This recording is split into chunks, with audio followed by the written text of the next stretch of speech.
Okay, so ఇప్పుడు మా presenter and మా డైరెక్టర్ అండ్ ఇవాల్టికి అర్జున్ రెడ్డి రిలీజ్ అయి 9 సంవత్సరాలు పూర్తి చేసుకుంది.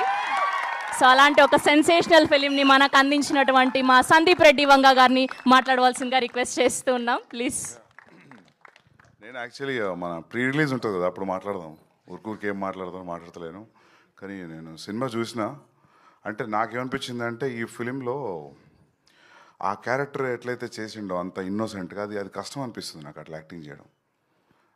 అది చూస్తున్నప్పుడు అతని యాక్టింగ్, అమ్మాయి యాక్టింగ్, వీళ్ళ ఫ్రెండ్స్ యాక్టింగ్ అది సినిమాలా లేదు. అది మనం పక్క నుండి చూస్తున్నట్టు అనిపించింది నాకు. అది నేను కథ విన్నా, అసెంబుల్ కట్ చూసిన. ఒక్కరోజు షూటింగ్ పోలేదు, అసలు వాళ్ళని ఎప్పుడు డిస్టర్బ్ చేయలేదు. నాకు మైక్రో మేనేజ్మెంట్ ప్రాబ్లమ్స్ ఉన్నాయి, మళ్ళీ పోయి వాళ్ళని డిస్టర్బ్ చేస్తానని చేయలేదు. నేను కథ విన్నప్పుడు ఎంత నవ్వినో సినిమా చూసినప్పుడు అంతకంటే ఎక్కువ నవ్వినా. సూపర్ హిలేరియస్ రైడ్, అదైతే చెప్పగలుగుతా. ఇంకొంచెం ముందుకు ఎంత కొంచెం మాట్లాడదాం.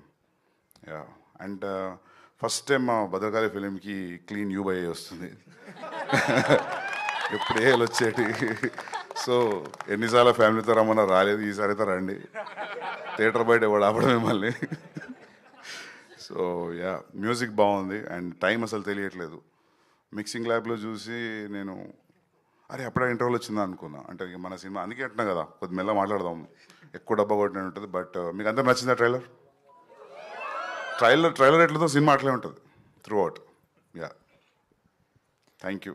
ఓకే, స్పిరిట్లో మీకు రోమాంచకం మూమెంట్ ఏంటి?